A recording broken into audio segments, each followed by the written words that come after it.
Good evening viewers. இப்போ நம்ம GKM ஆன்மீகத்தை பற்றி பேசுவோம். இதில் இன்றைக்கி விளக்கு ஏற்றுறோமோ இல்லையா, விளக்கு ஏற்றுறதை பற்றி பேசுவோம். சாமிக்கிட்ட நம்ம விளக்கு ஏற்றுவோம். ஆண்களோ பெண்களோ விளக்கு ஏற்றுவார்கள். விளக்கு ஏற்றும் போது நல்லா ஒரு இதுவாக ஏற்றிடலாம். விளக்கு ரொம்ப திரி போட்டு ஏற்ற வேணாம், மீடியமான ஒரு இதில் திரி ஏற்றிட்டு நல்லா உணங்கிட்டு அதை அணைக்கணும். அணைக்கும் போது எப்படி செய்யணும்? ஃபூன்னு ஊதக்கூடாது, ஊதவே கூடாது. அப்புறம் கையிலையும் இப்படி அணைக்கக்கூடாது. அப்போ எப்படி செய்யணும்? அப்போ ஊதுனா என்ன ஆகணும்? ஊதுனா அணைஞ்சிடும். ஆனால் அது நம்ம அக்னி தேவனுடைய சாபத்தை பெற்று விடுவோம். அக்னி தேவன் சாபம் வந்துடும் நம்மளுக்கு. அதனால தான் நம்ம கையில் பற்றிக்கிட்டு, அதாவது தீக்காயங்கள் ஏற்படும். தீக்காயங்கள் நிறைய ஏற்படும். அது மாதிரி நம்ம செய்யவே கூடாது.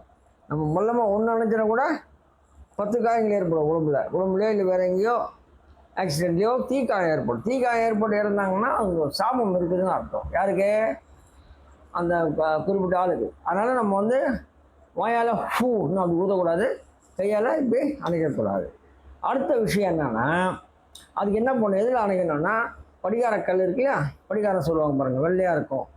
அது கொஞ்சம் சின்னதாக வாங்கிட்டு ஒரு 100 கிராம் இதெல்லாம் வாங்கிட்டு அதில் அணைக்கணும். அது ரொம்ப தெய்வீகம், அதில் அணைக்கலாம். அல்லது பூ இருக்கும், சாமந்தி பூ, அந்த பூவால் அணைச்சிடலாம். அணைச்சிட்டு அதை தூக்கி கால்படும்படி தூக்கி கால்படும்படி போட விடணும். யாருக்காலுமே படாமல் ஒரு இதில் போட்டுடலாம். கும்பத்தொட்டிலையோ இல்லை வேறு எங்கேயோ நல்ல இதில் நீர்நிலையில் போட்டுடலாம். அதுக்காக கங்கையில் போய் போடணும்னு அதெல்லாம் அவசியம் இல்லை. கால்படாமல் இடத்துல போட்டாக்கா போதும், அவ்வளோதான்.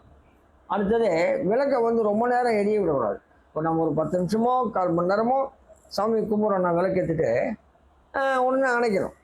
அப்படியே விட்டுட்டு போயிடுவாங்க. பெண்கள் சரி ஆண்கள் சரி அப்படியே ஏறிட்டு சொல்லிட்டு போயிடுவாங்க. அது என்ன ஆகும்னா, அப்படியே எரிஞ்சு அப்படியே தீராம் பரவி ஒரு நாட்டம் எரிஞ்சு ஒரு மாதிரி போயிடும். அதுவும் சாபத்துக்கு உள்ளாகும். ஸோ அந்த மாதிரி எரிஞ்சுன்னு போகக்கூடாது. ஒரு 10 நிமிஷம் நம்ம சாமி கும்பிட்றோம், இல்லை ஒரு 1/4 மணி நேரம் கூட வச்சுக்கோங்க. 1/4 மணி நேரம் சாமி கும்பிட்டோம்னா நம்ம அணைச்சிடணும். ஓகேயா? வேறு ஒன்றும் இல்லை. இன்றைக்கி செவ்வாய் தேவன் மந்திரம் பார்ப்போம். ஒரு நாளைக்கு ஒன்று சொல்கிறேன் நான் எல்லாமே. அதனால் அணைக்கும் போது உஷாராக இருங்க, ஏற்றும் போது உஷாராக. ஏற்றிட்டு போய்ட்டு அதுக்கு வெளியே சரி விட்டு ஏறிட்டுமா நல்லா அப்படிலாம் சொல்லக்கூடாது. நம்ம என்ன பண்ணோம், எது வரைக்கும் நமக்கு சாமி கும்பிட்றோமோ அது வரைக்கும் ஒரு 1/4 மணி நேரம் வச்சிங்களேன். கரெக்டாக 1/4 மணி நேரம் பொறுத்து ஆஃப் பண்ணிட்டு நீங்கள் ஏஞ்சிக்கணும். ஆஃப் பண்ணால் அந்த படிகார கல் ஆஃப் பண்ணணும், இல்லைன்னா பூ வச்சு ஆஃப் பண்ணிடணும். ஓகேயா? சரி, இப்போது ஸ்லோகம் பார்ப்போம். பாருங்கள்.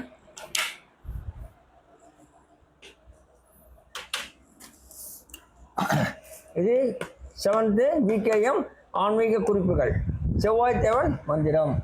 ஏதாவது 3வது மந்திரம். ஃபர்ஸ்ட் மந்திரம் பார்த்துட்டோம், அதாவது சூரிய தேவன். 2வது சந்திர தேவனை பார்த்துட்டோம். 3வது செவ்வாய் தேவன், அதாவது டியூஸ்டே. இது பாருங்க மந்திரம். செவ்வாய் தேவா, உன்னை சிரம் தாழ்த்தி வணங்கினேன்.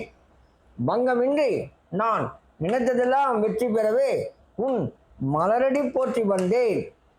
அங்காரகனே வணங்கினேன். என் இருள் வினைகளை நீக்கி அருள்வாய். மங்கள வாழ்வை அளித்து கடன்களை ஒழித்திடுவாய். அங்காரகனே. அங்காரகனா செவ்வாய் தேவன் தான். போற்றி போற்றி போற்றி. அவ்வளோதான், வேறு ஒன்றும் இல்லை. நீ நல்லா படிச்சுக்கங்க, சரியா? ஒரு நாளைக்கு நம்ம 9 மணி நேரம் சொன்னோம்னா ரொம்ப நல்லது. ஆன்மீகத்தில் நம்ம அது ரொம்ப நல்லது. நம்மளுக்கு சுபிட்சம் உண்டாகும், மங்களம் உண்டாகும், நம்ம வாழ்க்கையில் நிம்மதி கிடைக்கும். டெய்லி விடாமல் சொல்லணும், பயபக்தியாக சொல்லணும், குளிச்சுட்டு சொல்லணும். சரி, அப்புறம் அந்த தலை குளித்தல் செவ்வாய்க்கிழமை தலை குளிக்கும் ஆண்கள், அப்புறம் சனிக்கிழமை குளிக்கலாம். பெண்கள் வெள்ளிக்கிழமை குளித்தா போதும். வெள்ளிக்கிழமை அதே மாதிரி குளித்தா போதும், நல்லது. So video is over. அடுத்த வீடியோவில் அடுத்த மந்திரம் பார்ப்போம், சரியா? விளக்கு ஞாபகம் வச்சுக்கோங்க. ரொம்ப நேரம் எரிய விட்டு போயிடக்கூடாது வெளியே. அது ஏறிட்டு நம்ம ஆஃப் பண்ணிடலாம். செய்யக்கூடாது. ஊத வேணாம், கையில் அணைக்க வேணாம். படிகாரக்கல் எடுத்து அணைங்க, அது ரொம்ப தெய்வீகம். இன்னொன்று பூ வச்சு அணைங்க. தேங்க்யூ. நீங்கள் சப்ஸ்கிரைப் பண்ணுங்கள், ஷேர் பண்ணுங்கள், லைக் பண்ணுங்கள். தேங்க்யூ.